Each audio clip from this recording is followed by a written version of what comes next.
अस्सलाम वालेकुम दोस्तों, कीअं आहियो तव्हां सभु। उम्मीद आहे त तव्हां सभु बिल्कुलु ठीकु ठाक ऐं मज़े में हूंदव। दोस्तों, सिंध जो मशहूरु टिकटॉक स्टार दोस्तों हिन खे त तव्हां चङी तरह सुञाणींदा हूंदव। दोस्तों हिन नाले खणण जी ज़रूरत ई कोन आहे, छो जो दोस्तों तव्हां हिन खे काफ़ी वीडियोनि में ॾिठो आहे ऐं दोस्तों हीउ बेहयाई फैलाइण में का बि कसरत कोन छॾींदो आहे। दोस्तों कसूर हिन जो न आहे, कसूर उन्हनि औरतुनि जो आहे जेके अची हिन सां गॾु वीडियो ठाहींदियूं आहिनि। दोस्तों हिन में आहे छा, दोस्तों हिन दज्जाल जे पुट सां वीडियो ठाहिण लाइ औरतूं बाक़ाइदे मरंदियूं आहिनि ऐं दोस्तों ईअं बि न, हीअ वीडियो औरतुनि सां हथ में ॾेई ऐं भाकुर पाए ठाहींदो आहे ऐं उहे औरतूं बि ख़ुशीअ सां हिन सां गॾु वीडियो ठाराईंदियूं आहिनि। दोस्तों शायदि औरतुनि खे ख़बर कोन आहे त हू ईअं ई या पंहिंजे कंहिं बि साथीअ सां वीडियो ठाहींदियूं त हू टिकटॉक ते ईअं ई मशहूरु थी वेंदियूं, पर शायदि हू चाहिनि थियूं त असां हिन सां गॾु मशहूरु थियूं। पर दोस्तों हीउ बेहयाई फैलाइण में का बि कसर कोन छॾींदो आहे। वीडियो ठाहिण जो तरीक़ेकार हूंदो आहे। अगरि को बि तव्हां सां वीडियो ठाहे थो त उनजो हिकिड़ो तरीक़ेकार हूंदो आहे।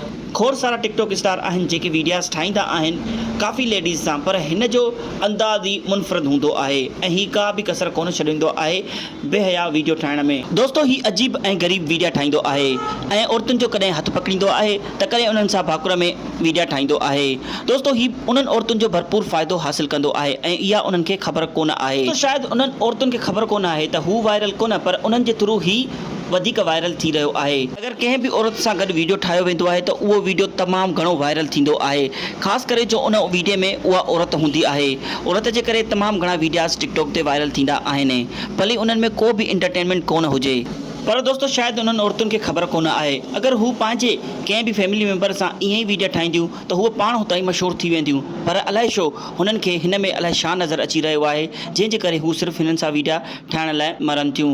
दोस्तों हीउ उन्हनि जो भरपूर फ़ाइदो हासिल करे थो ऐं बेहयाई फैलाइण में का बि कसरत कोन छॾे। दोस्तों अला हिदायत ॾे उन्हनि औरतुनि खे ऐं हू सम्झी पवनि ऐं उन्हनि जा घर जा भाती बि सम्झी वञनि त हिन अफ्रीकी मोलाईअ में कुझु बि कोन आहे। हरू भरू हू पंहिंजो वक़्तु ज़ाया करे रहियूं आहिनि ऐं पाण खे बदनाम बि करे रहियूं आहिनि।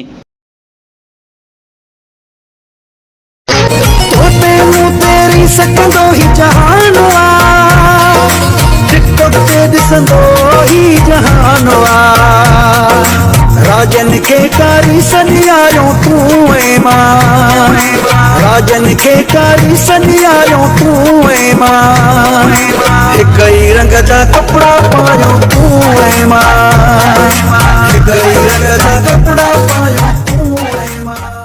हाँ वडेरा, अॼु भला ॿुधाता ईद जी ड्रेस में कीअं पई लॻां।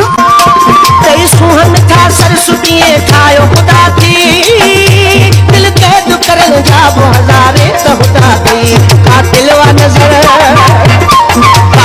नज़र तुंहिंजी गिलाशन जो न कम वा, मां तुंहिंजो सुन यार ॾिठमि दुनिया ख़तम वा।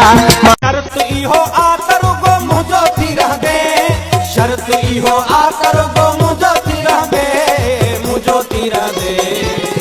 इकरार करी तूं बि त इकरार के कयां।